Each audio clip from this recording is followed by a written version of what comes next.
This is Carrie at couponcloset.net, and today I wanted to show you my stockpile. Many people have emailed me wanting to see how I organize all my stuff because their stockpile has gotten out of control.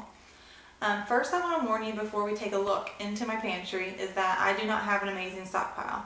I do not carry 300 boxes of cereal. Basically, my goal is to have an amazing budget, not an amazing stockpile.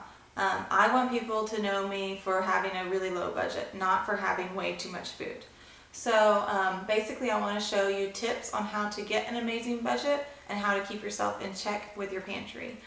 So let's go take a look.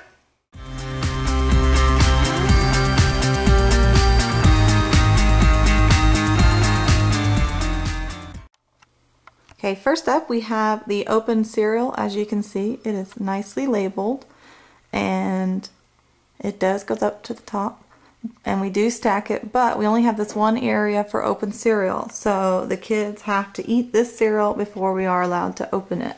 And next to it is the open snacks.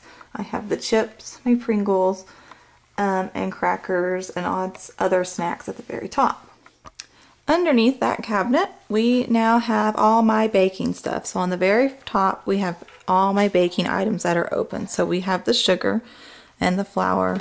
We have our syrup that we're almost out of. We have powdered sugar. I need to get a few more containers because I want one for brown sugar and then one for marshmallows because I don't like them in their bags. Next to it, I have all my salad dressings lined up nice and neat, and it says salad dressing. Underneath it, we have our opened pasta. So I put in a container the bagged pasta that is open, so that way it's easily contained. And then when we cleaned out our pantry, we realized we had a lot of spaghetti opened.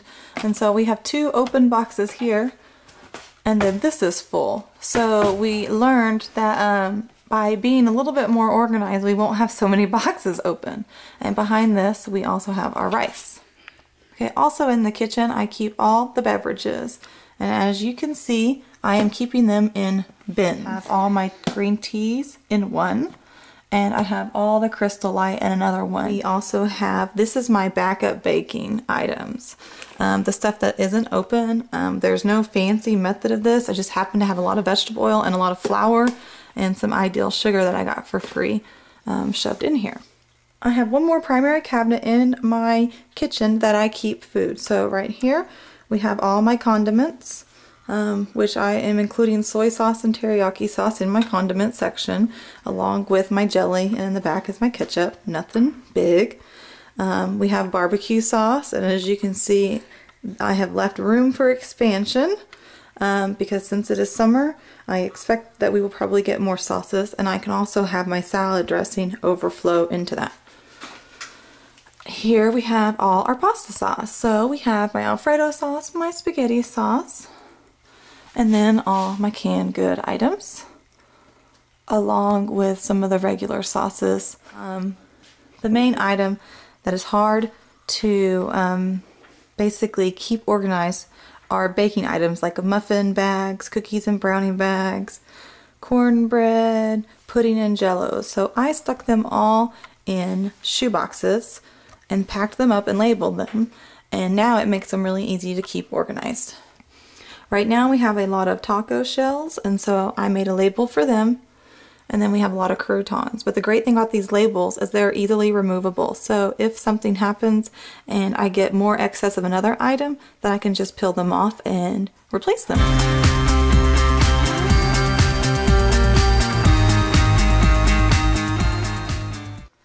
Okay, we are now in my laundry room. This used to be my laundry room closet where we primarily kept just bigger, small appliances and mainly junk.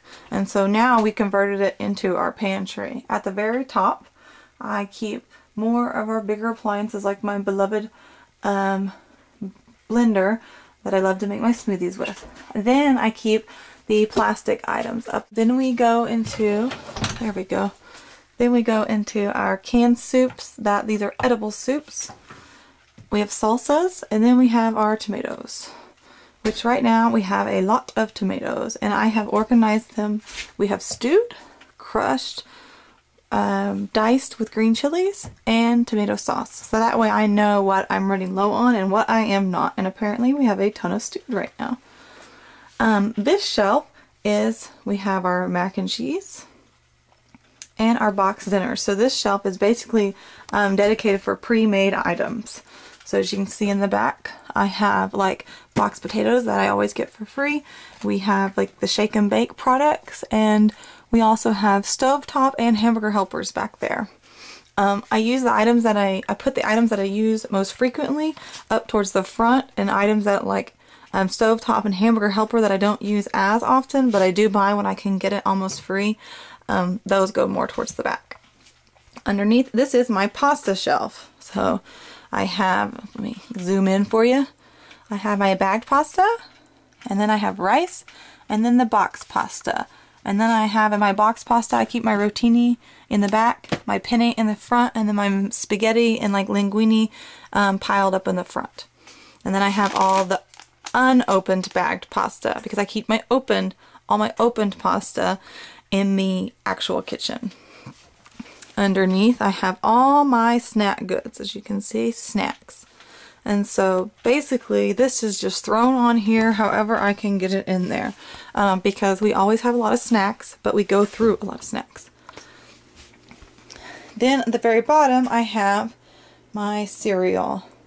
What I have learned is that keeping the cereal this way instead of sliding them in like this has actually helped a lot organizing, because I am able to see more cereal. I used to also put, let's say, all my Frosted Flakes together and then all my Cheerios together. Now I realize, well, if you bring a little bit out towards the front and a little bit towards the back where it's harder to get to, it actually makes a lot more sense. So that way you always have a variety for your kids to pick from. My last shelf in my pantry, I have my canned beans. And then my cooking, I have my canned green beans. It's the only really canned vegetable we use anymore, and tunas. Then I have my cake mixes, my one brownie mix, oh no. And then my oatmeals in the back. At the very bottom, I keep my beverages. Not my juice boxes, because I keep them in the garage since we just, it takes up so much space, but I do keep the actual jars of juice. Okay, so we just looked at my pantry, and I just wanted to end this video with a few extra tips. In case you didn't catch on throughout the video, I have two primary advice that I suggest when organizing your pantry. Number one is label everything. Label, label, label. The reason you want to label is because if you have a spot for it and it's labeled, everybody in your household will know where it goes. You will more likely put it back there, and your husband will more likely put it back there because it's labeled. You don't have to have a handy dandy label maker. I was given this to me by my friend Shania for my birthday, and it was probably my favorite birthday gift just because it is organizing my life. But you do not have to have one of these. You can simply go to Walmart or even Dollar General and pick up some cheapy labels and write on them, and it will do just as great. My second advice would be containers. As you saw in my pantry, I have some small shoebox containers that you can buy for $1. And the reason that those are great is because once they're full, and so that means you don't buy anymore. If you don't have room for it, then you don't buy anymore.